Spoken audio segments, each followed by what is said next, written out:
এই জন্য ঋষিমুনি সাধুদের কাছে গেলেই মন আনন্দ ভরে যায়, তাদের দর্শন করলেই চিত্ত পবিত্র হয়, সাধুর পাশে গেলেই মনে আনন্দের তরঙ্গ ওঠে। কেন ওঠে? ওরা স্বরূপের কাছে আছে, আমরা বিষয়ী ভোগী, আমরা এই বিষয় প্রপঞ্চ বহির্মুখ হয়ে গেছি।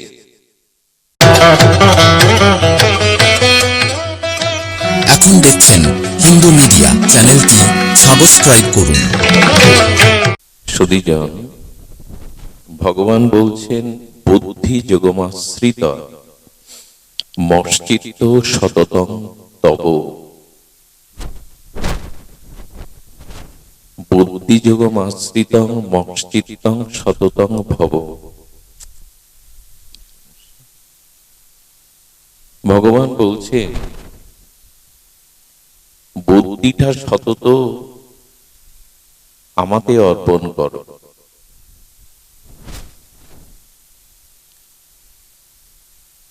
বুদ্ধি আমাকে অর্পণ করো, আমাকে আশ্রয় করেই যেন তোমার বুদ্ধি নিবেদিত হয়। বুদ্ধি কেন নিতে বলছেন ভগবান? দেখুন, জ্ঞানীর চিত্ত আর অজ্ঞানীর চিত্ত, এদের মধ্যে পার্থক্য কি? হৃদয় বলি, মন বলি, চিত্ত বলি, জ্ঞানীরও আছে অজ্ঞানীরও আছে।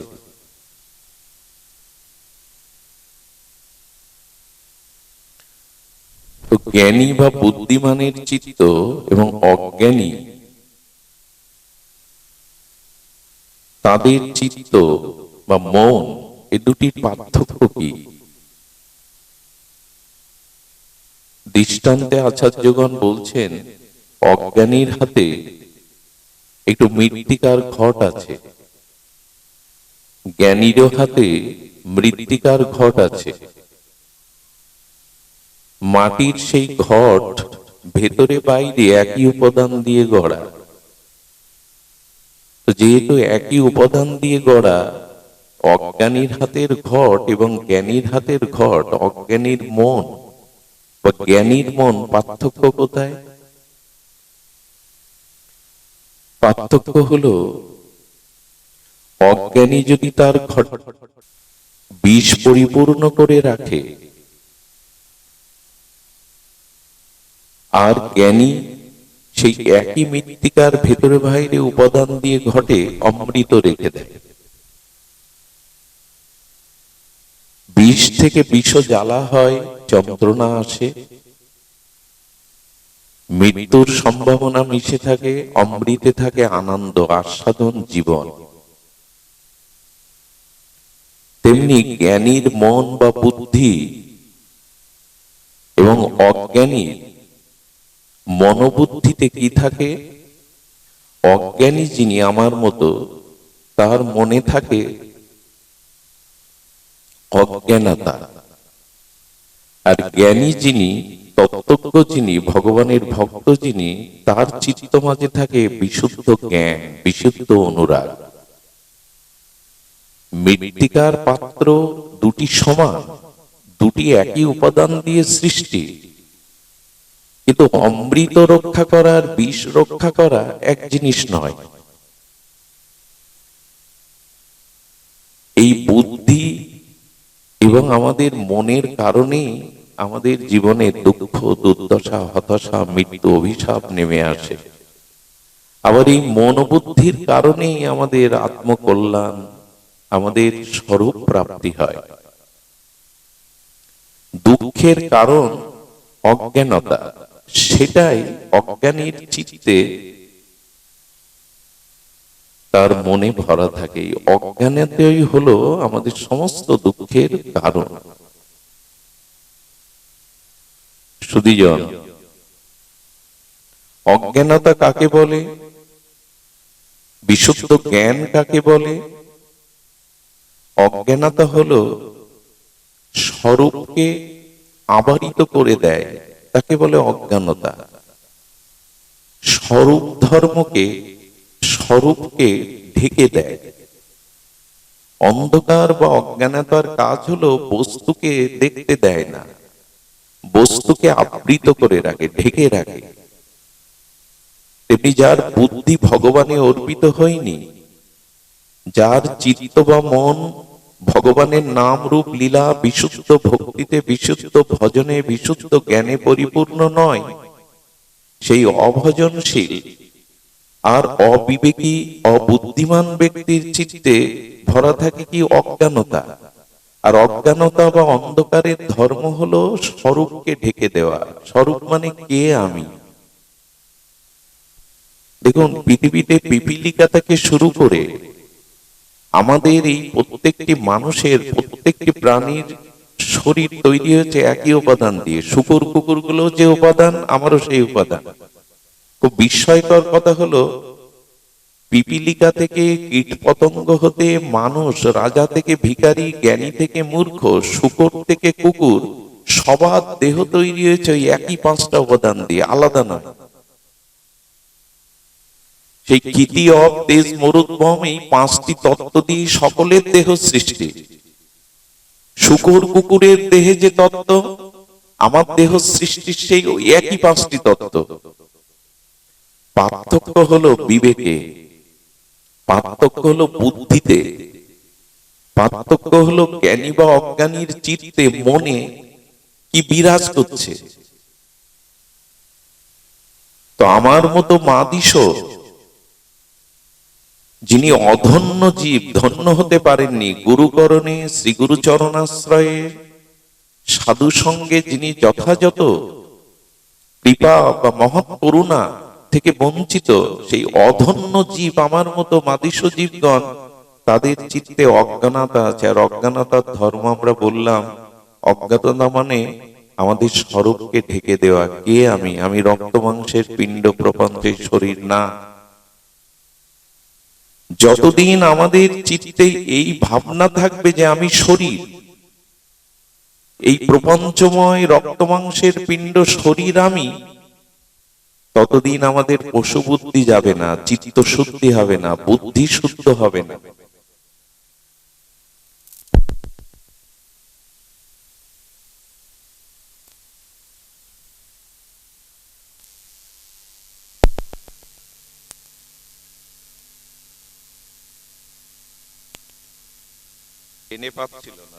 জয় শ্রী রাধে, জয় গৌর সুন্দর।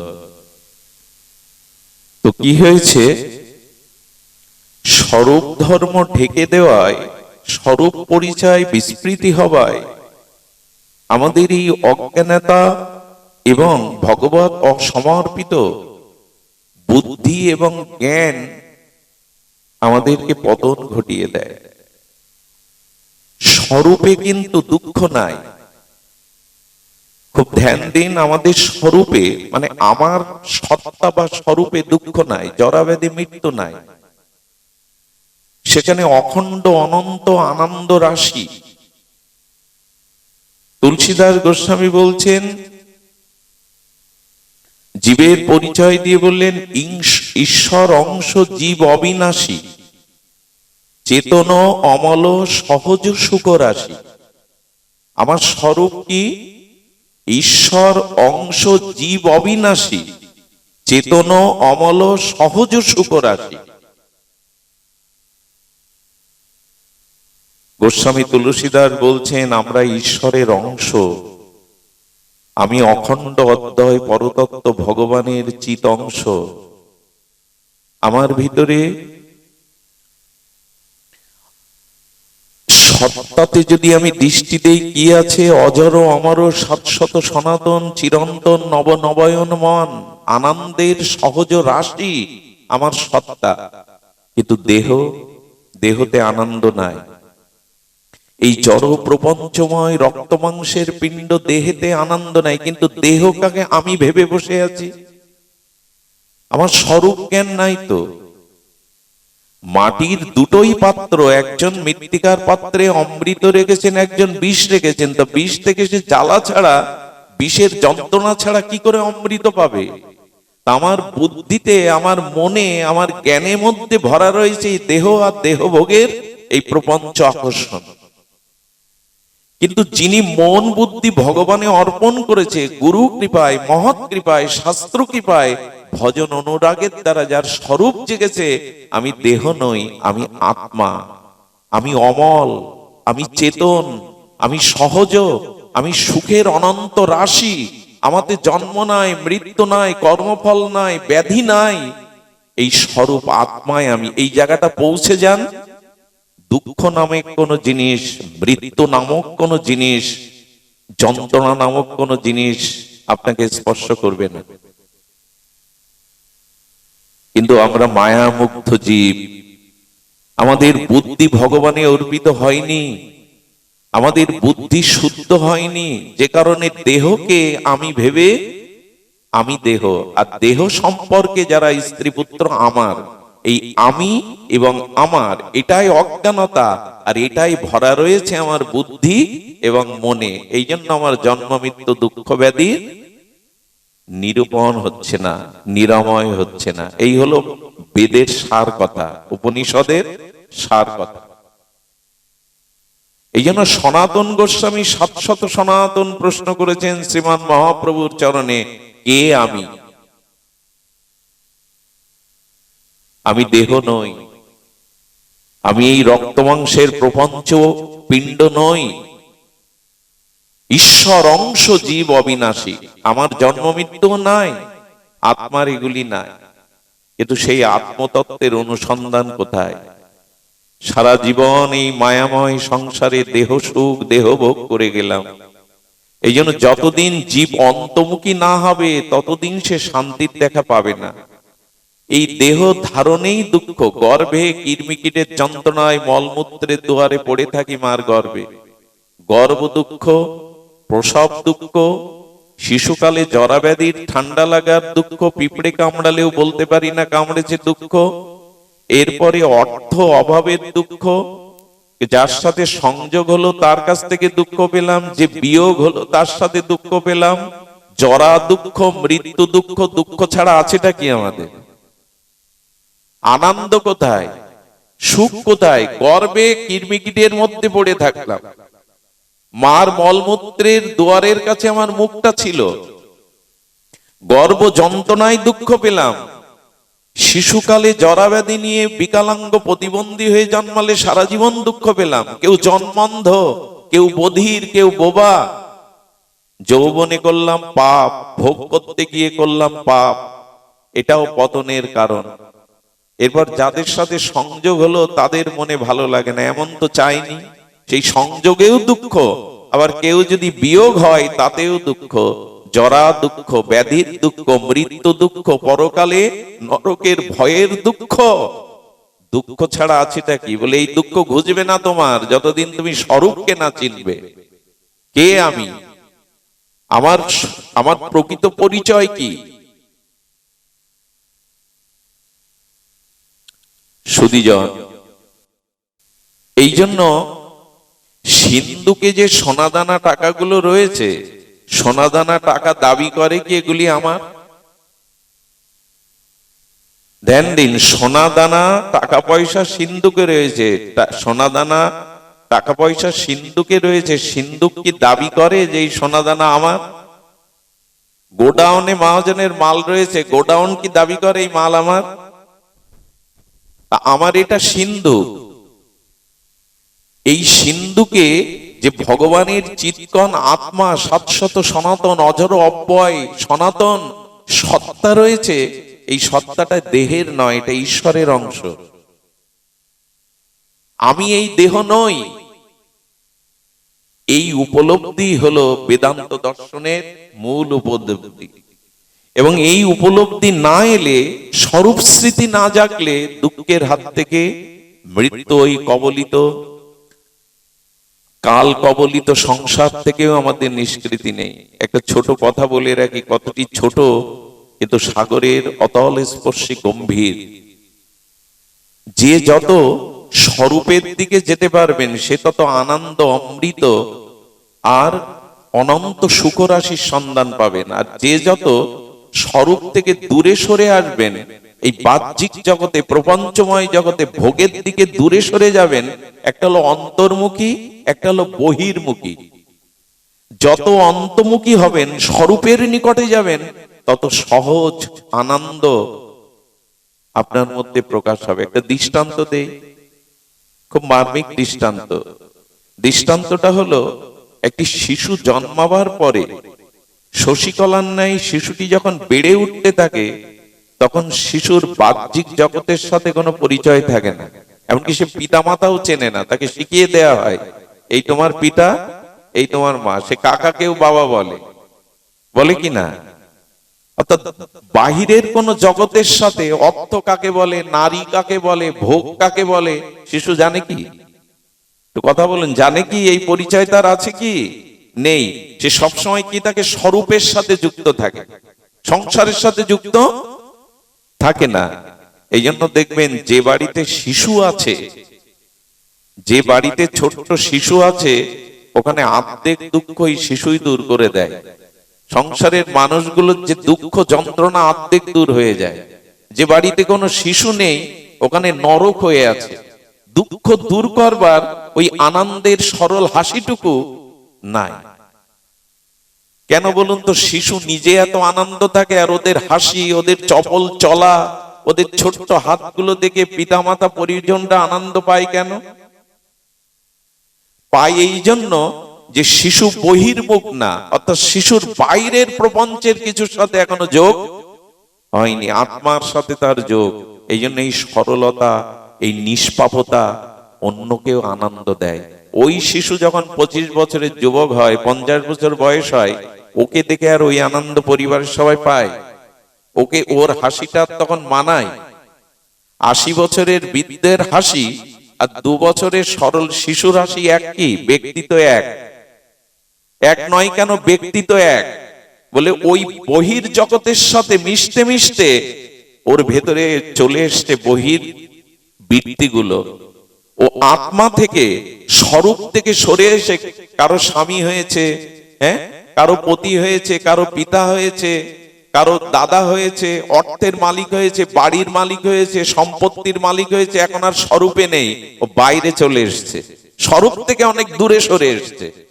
কিন্তু শিশুকালে কে পিতা, কে মাতা, অর্থ কাকে বলে, যৌবন কাকে বলে, ভোগ কাকে বলে, অর্থ কাকে বলে, বাড়ি গাড়ি কাকে বলে জানতো না, স্বরূপের নিকটে থাকতো। এই জন্য ওর মধ্যে স্বর্গীয় আনন্দ প্রকাশ হতো। 80 বছরের ব্যক্তি হাসলে মানায় না, কিন্তু ওই শিশু, ওই ব্যক্তি শিশু অবস্থায় পুরো বাড়িকে আনন্দে ভরিয়ে রাখতো। আরো একটা দৃষ্টান্ত দেই, স্বরূপ থেকে যত সরে আসবেন, তত যন্ত্রণা, দুঃখ, অভিশাপ পেতে হবে। এই জন্য ভারতীয় ঋষিরা সব চোখ বন্ধ করে আছে। মানুষ চোখ বন্ধ করে কখন? যখন ভেতরের দিকে তাকায়, ধ্যান করে। যখন মানুষ, আমাদের ভগবান শঙ্করের চোখ দেখবেন অর্ধ নির্মিলিত। ভগবান শঙ্কর, শিব সব সময় ধ্যানস্থ হয়ে আছেন। ভারতীয় ঋষিদের দিকে তাকান, ব্যাস, বশিষ্ঠ, অত্রি, পুলস্ত, বশিষ্ঠ, এরা ধ্যানে নিমগ্ন। এরা বহির্মুখী নয়, এরা অন্তর্মুখী তাকিয়েছে, স্বরূপের দিকে তাকিয়েছে। এই জন্য ঋষিমুনি সাধুদের কাছে গেলেই মন আনন্দ ভরে যায়, তাদের দর্শন করলেই চিত্ত পবিত্র হয়। সাধুর পাশে গেলেই মনে আনন্দের তরঙ্গ ওঠে। কেন ওঠে? ওরা স্বরূপের কাছে আছে। আমরা বিষয়ী, ভোগী, আমরা এই বিষয় প্রপঞ্চ বহির্মুখ হয়ে গেছি। বিষয়ী লোক দেখলে আনন্দ হয় না। একই রক্ত মাংসে গড়া, একই পৃথিবীতে সাধু দেখলে মনে যে আনন্দ হয়, বিষয়ী লোক দেখলে আনন্দ হয় না। কারণ কি? একই তো, সাধু স্বরূপের সাথে যুক্ত। আরেকটি দৃষ্টান্ত দেই, ভালো লাগবে আপনাদের। যখন আমরা ঘুমিয়ে পড়ি, গভীর ঘুমে ঘুমিয়ে পড়ি, তখন বহির জগতের সাথে আমাদের কোনো সংযোগ থাকে না। থাকে কি? কে আমি, কে আমার স্ত্রী, কোথায় আমি আছি, এই সংযোগ থাকে না। তখন আত্মার নিকটে চলে যায়। সুষুপ্তি মানে কি? গভীর নিদ্রা মানে কি? বহির ভিত্তি থেকে অন্তর ভিত্তিতে চলে যাওয়ার নামই তো ঘুম। ঘুম থেকে উঠেই মানুষ বলে বড় সুখে ঘুমিয়েছিলাম। কেন এত সুখ হচ্ছিল কেন? ওই সময় তো স্ত্রী নেই, পুত্র নেই, হ্যাঁ, বাড়ি গাড়ি নেই, খাওয়া নেই, ঘুমের মধ্যে আপনি সুখ পাচ্ছিলেন কেন? কারণ হলো আপনি তখন স্বরূপের নিকটে ছিলেন, স্বরূপের থেকে দূরে সরে যাননি। দেখুন এখন আপনারা যারা এখানে বসে আছেন, এখন আপনারা স্বরূপের নিকটে গেছেন। হরি কথাই মানে হরি, আর আমার ভিতরে এই হরি আত্মা রূপে আছে। তো যার কথা, যার লীলা শুনছেন বসে বসে, আপনারা তার নিকটে মনটা নিয়ে গেছেন। এই জন্য সারাদিন অর্থবিত্ত, খাওয়া দাওয়া, স্ত্রীর পুত্রের মধ্যে সংসারে যে শান্তি পাননি, এখন আপনারা সেই শান্তিটা অনুভব করছেন। কারণ এখন আপনারা বহির্বৃত্তিতে না গিয়ে অন্তর্মুখী হয়ে গেছেন, আত্মার নিকটে চলে গেছেন। মানুষ আজ এত অশান্তিতে, অভিশাপে ভুগছে কেন? বহির্মুখিতার কারণে। স্বরূপ থেকে দূরে সরে গেছি। কতগুলি কঠিন হলে বোঝা যায়, এটাই আমাদের বেদান্ত ভারতীয় দর্শন। আমি একটা অনুরোধ করব আপনাদের কাছে, কথাটি যদি মনে রাখেন, সেটি হলো আমার সুখ অন্য কোন ব্যক্তি ও বস্তুর কাছে যতদিন এই ভাবনা আপনার বুদ্ধিতে থাকবে, আপনি সুখী হতে পারবেন না। কি বললাম? আমার সুখ অন্য কোন ব্যক্তি বা অন্য কোন বস্তুর কাছে আছে, ওদের কাছ থেকে আমি সুখী হব, এই বুদ্ধি যতদিন আপনার আছে, ততদিন জগৎ আপনাকে শান্তি বা সুখ দিতে পারবে না। সুখ আসলে বাইরে কারো কাছে কোনো বস্তুর মধ্যে নেই, সুখ আছে নিজের স্বরূপে। আনন্দটা ভেতরে। এই জন্য আত্মা চলে গেলে কোন ব্যক্তির আর আনন্দ থাকে কি? চোখ দেখে কি? কান শোনে কি? স্ত্রী কি তাকে মরা দেহটাকে ঘরে রাখবে আর 2-4 দিন? যুবতী স্ত্রী মারা গেলে স্বামী কি তার দেহটা রাখবে আরো ঘরে 2-4 দিন? আনন্দই চলে গেছে, সুখই চলে গেছে। আছে তো দেহ, ওই যৌবন আছে, ওই নখ থেকে কেশাগ্র সব আছে, ভালোবাসা প্রিয়তা নেই কেন? পুড়িয়ে দেওয়ার ব্যবস্থা কেন? বলে আনন্দ যে সে চলে গেছে। যুবতী সুন্দরী মারা গেল, তাকে 10-12 দিন রেখে দাও, মাসখানি ঘরে রেখে দাও, বলে তার নখ থেকে চুল অব্দি তো সব আছে। আর পৃথিবীতে এমন মেডিসিন আছে, ওই লাশটা পচবে না, গলবে না, 1000 বছর অক্ষত রাখতে পারবেন। রাখে না কেন? আনন্দই চলে গেছে, স্বরূপ চলে গেছে, আত্মা চলে গেছে। আনন্দই বডিতে নেই, হাত পা সম্পর্কের মধ্যে নেই। ছোট্ট শিশু মারা গেলে মা কাঁদে কেন? খোকা কোথায় গেলি? খোকা তো তার বুকে, বুকে জড়িয়ে ধরে কাঁদে, খোকা কোথায় গেলি? বারে খোকা তো তোমার বুকে। কিন্তু খোকার মুখ দিয়ে যে মা ডাকটা, যে শক্তি বলাতো, যে শক্তির দ্বারা খোকা দুটো হাত দিয়ে মার গলা জড়িয়ে ধরতো, ওই শক্তিটা চলে গেছে, ওই স্বরূপটাই আনন্দটা চলে গেছে। তাই খোকাকে বুকে নিয়ে মা কাঁদে, খোকা কোথায় গেলি? এই বোধ কি আমাদের জাগে না যে আনন্দ কোথায়? আনন্দ স্বরূপে, আনন্দ বাইরে নাই। আমরা আনন্দ অমুকের কাছে, অমুক ব্যক্তির কাছে, অমুক বস্তুর কাছে খুঁজে বেড়াচ্ছি। যতদিন এই খোঁজা বন্ধ না হবে, ততদিন আপনি স্বরূপের আনন্দ পাবেন না। আনন্দ বাইরে কারো কাছে নাই, আনন্দ আছে স্বরূপে, সত্তাতে। জ্ঞানীর চিত্তেই স্বরূপ বোধ আছে, এই জন্য জ্ঞানী তার বুদ্ধিকে, তার মনে আনন্দের তরঙ্গ ওঠে। আর অজ্ঞানী তার মনরূপ পাত্রে, তার হৃদয়রূপ পাত্রে এই বহির্বৃত্তি রেখেছে।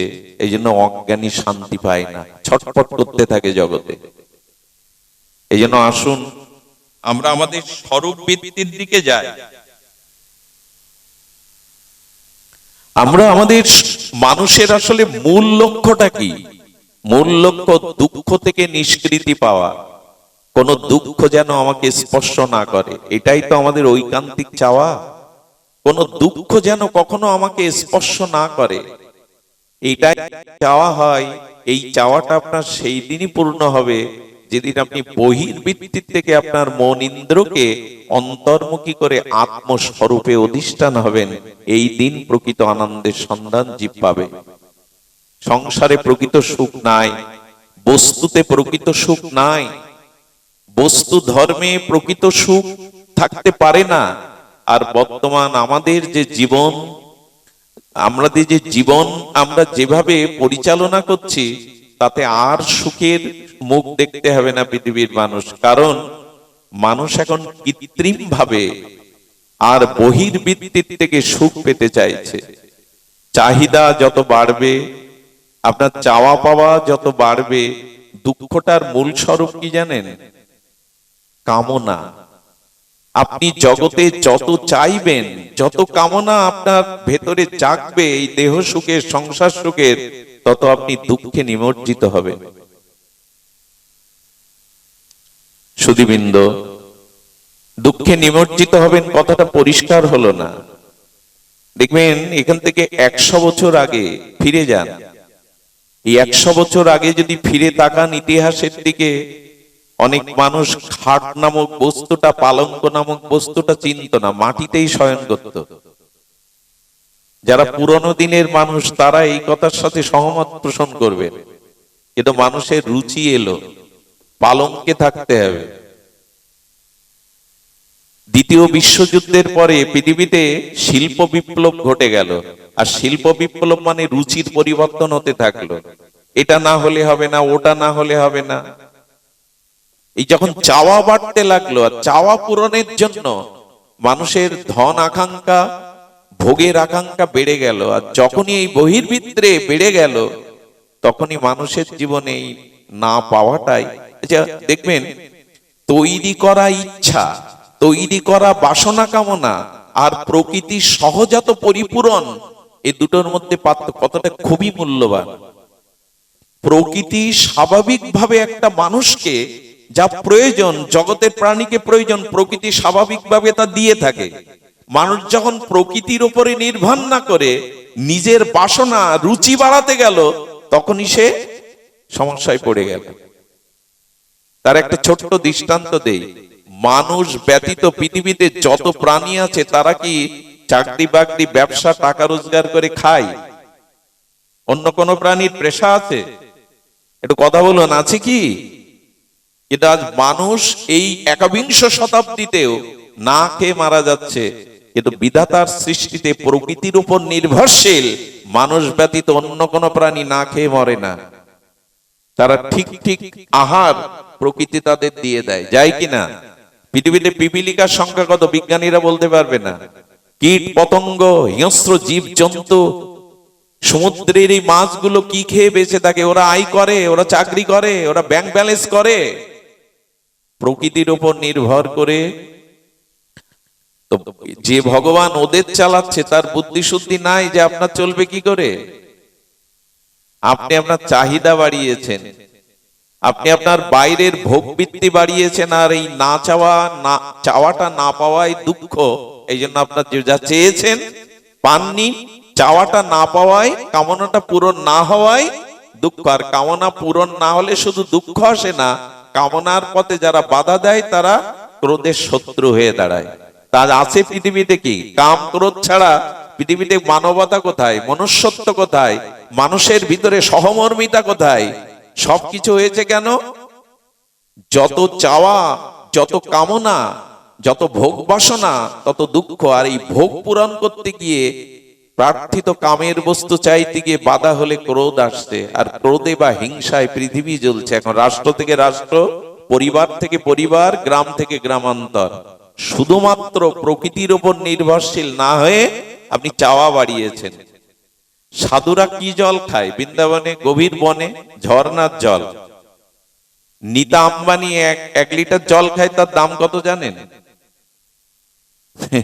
ভারতের আম্বানি গ্রুপের যে নীতা আম্বানি, 1,65,000 টাকা 1 লিটার জলের দাম। আমরা আমাদের বাসনাটাকে, সাধুরা ঝর্ণার জল খেয়ে বেঁচে আছে সুস্থ শরীরে। বিরাট কোহলি যে জলটা খায়, 65,000 টাকা 1 লিটার জলের দাম। এটা না হলেও সাধুরা বাঁচে। এখনো গ্রামের অবুঝ সাধারণ লোক ওই জল খেয়ে বেঁচে আছে। আসলে আমার চাওয়াটা, আমার কামনাটা, বাসনাটা আমরা কোনো সীমাতে রাখি না। প্রকৃতির উপর নির্ভরশীলতা কমাতেই পৃথিবীতে নেমে আসছে এই দুর্যোগ। পৃথিবী আজ ধ্বংসের দ্বার প্রান্তে দাঁড়িয়ে। এর একটাই কারণ, আপনি আমি প্রকৃতির ইচ্ছা বা প্রকৃতির উপরে নির্ভরশীল না হয়ে আমাদের বাসনা কামনাকে বাড়াতে চেষ্টা করেছি। 100 বছর আগের মানুষের চাওয়া পাওয়াটা খুব সীমিত ছিল, নির্ভরশীল ছিল প্রকৃতির উপরে। আমি গতকাল বলছিলাম, মানুষ যত তার বাইরের সুখ বাসনা ভোগ বাসনা বাড়াতে যাচ্ছে, তত ঝঞ্ঝট বাঁধিয়ে ফেলছে। মনে করছে সুখের সম্ভার করছি, দুঃখকেই ডেকে আনছে। পায়ে হাঁটা মানুষগুলোর অনেক সুবিধা ছিল আগে, 2 কিলোমিটার বাজার পায়ে হেঁটে যাবে। এখন পায়ে হাঁটার সময়ের প্রয়োজন, সময় বেড়েছে, সাইকেল চাইলো। সাইকেলের সুবিধা হলো একটু তাড়াতাড়ি যেতে পারলেন, কিন্তু অসুবিধাও জোগাড় করলেন। সাইকেল পড়ে যেতে পারে, খানাখন্দে পড়ে যেতে পারে, টায়ার বাস্ট হয়ে যেতে পারে, পারে কিনা, কারোর সাথে অ্যাক্সিডেন্টও করতে পারেন। সাইকেল চালাতে চালাতে মোটর সাইকেল, ওখানে তো আরো বিপদ। এখন যা মরে রাস্তাঘাটে, আমি তো প্রতিদিনই রাস্তায় চলি, যেভাবে রং ভাবে চালানো হয়, বিশেষ করে যুবকরা যেভাবে মোটরসাইকেলে চালায়, তাতে তো প্রায় শোনা যায় কত মার্কল খালি হচ্ছে। আরো চাহিদা বাড়লো, বিমান পর্যন্ত। মানুষ প্রকৃতির ইচ্ছায়, প্রকৃতির সহজাতা থেকে যখন বেরিয়ে নিজের ভোগ বাড়াতে